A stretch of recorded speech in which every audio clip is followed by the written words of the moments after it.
Welcome to the deep dive. Let's jump right in.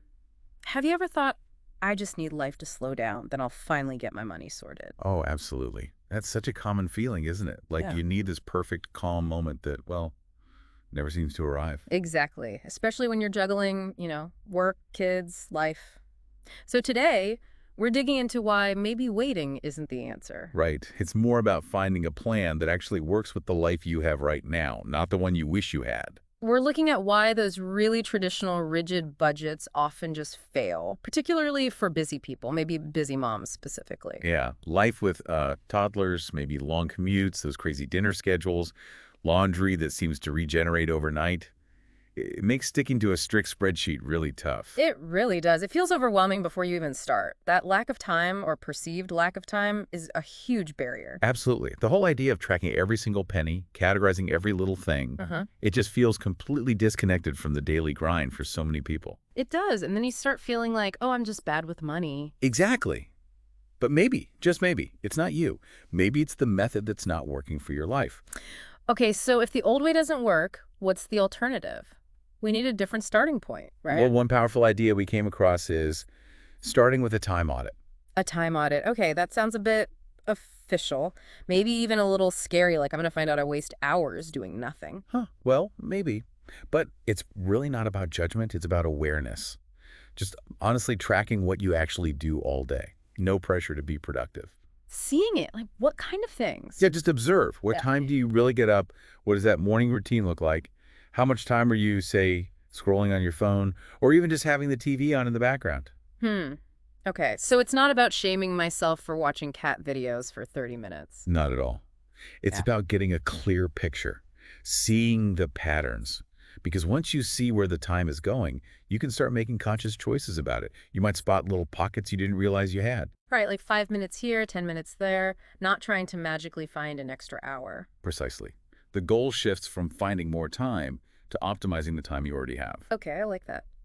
How does that translate to managing money then, using those little pockets? Well, think about it. Maybe you check your bank balance while your coffee brews. Just a quick check-in. Or maybe while the kids are watching a show for 15 minutes, you could map out one part of your bet strategy. Exactly.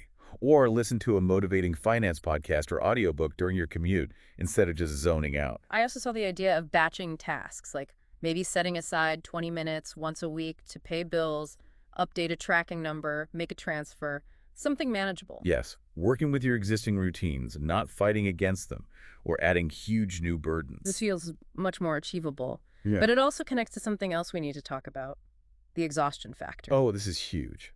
So often people think they're bad with money, but when you dig deeper, it's often just pure exhaustion. Hmm. Mental, emotional, physical. Yeah, when you're completely drained, making thoughtful decisions about finances feels like climbing Mount Everest. It really does. So that feeling of avoidance or just being overwhelmed, Hmm. it might not be a character flaw. It might just be that you're running on empty. So self-compassion is key here. Recognizing you're not bad with money, you're just exhausted. Absolutely.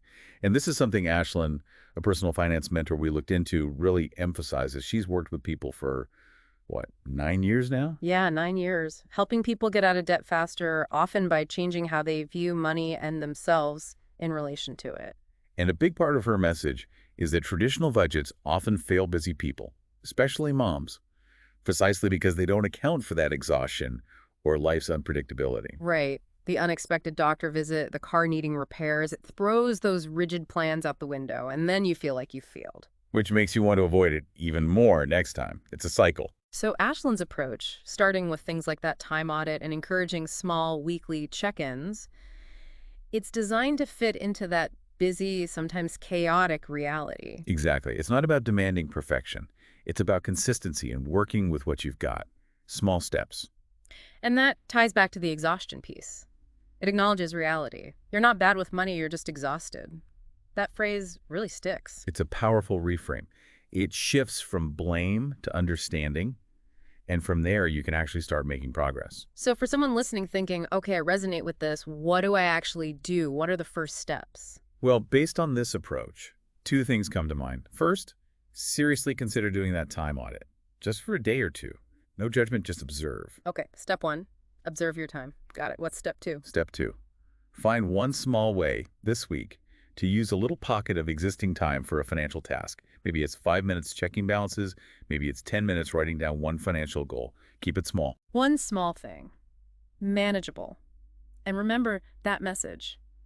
You're not failing. You're likely just stretched thin. Right.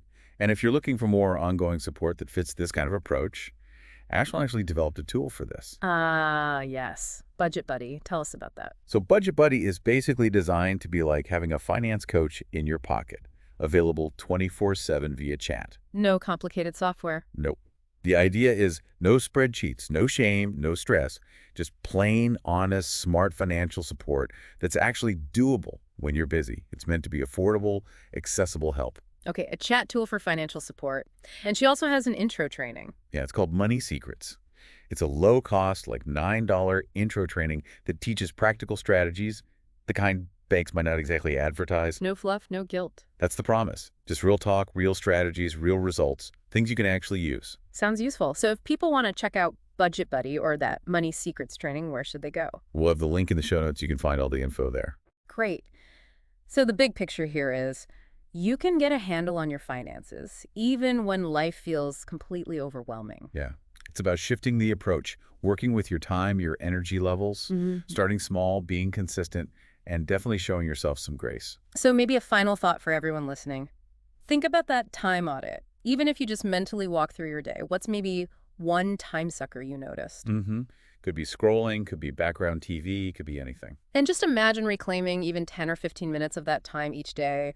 What could you do for your financial well-being with just that little bit of reclaimed time? It's a powerful question. Yeah. Small changes add up. You don't need perfection. You just need to start. Start small, start messy, start scared. Just start. Thanks for diving deep with us today.